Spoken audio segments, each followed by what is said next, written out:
In a landmark decision issued today, U.S. District Judge Fernando Rodriguez Jr. ruled that the Trump administration's use of the Alien Enemies Act to deport Venezuelan migrants was unlawful.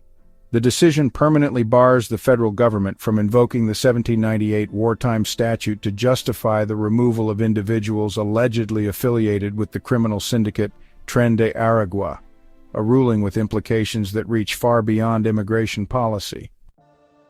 At stake in this case was not just the fate of dozens of detained Venezuelans, but the deeper question of how legal authority is constructed and how it can and cannot be used. The Alien Enemies Act was designed for a very specific purpose: to grant the executive branch limited powers over foreign nationals during periods of declared war. Its original context was the threat of European powers invading or undermining the early American Republic.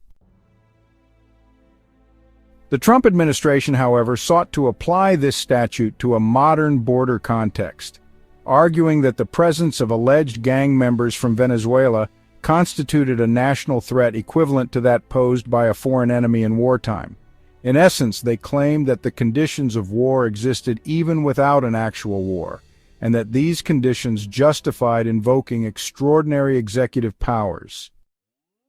But Judge Rodriguez rejected this logic. In his ruling, he emphasized that a dangerous group does not automatically qualify as an enemy in the legal sense, and public disorder is not the same as a state of war.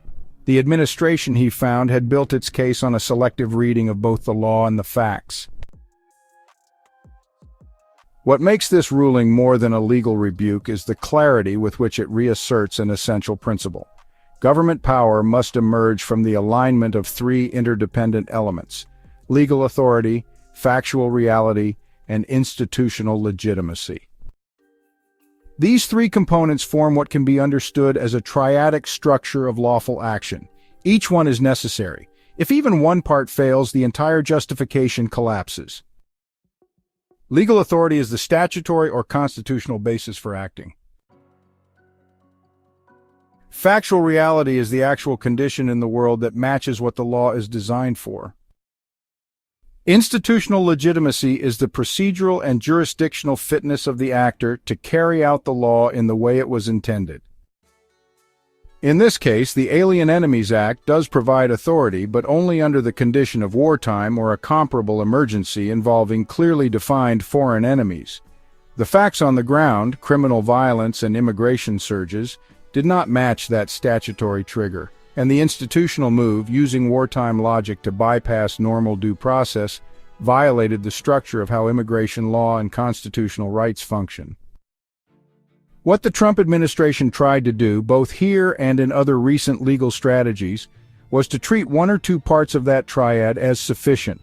Their logic runs like this: if there is danger, and if the president believes action is needed, then power should follow, but that shortcut leaves out the connective tissue that makes power lawful in a constitutional system. You cannot leap from perceived threat to presidential action without anchoring both in the appropriate legal and factual conditions. If the threat doesn't legally qualify, and if the facts don't match the terms the law was written for, then no matter how urgent the situation feels, the action does not have standing. This decision reaffirms that power in a constitutional democracy is structured, not spontaneous. It does not simply emerge because something seems dangerous or politically urgent. It must pass through the full circuit of lawful authority.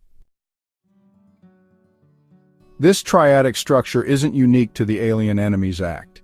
It underlies every legitimate act of governance. Whether the issue is surveillance, military action, emergency powers, or immigration enforcement, the same rule applies.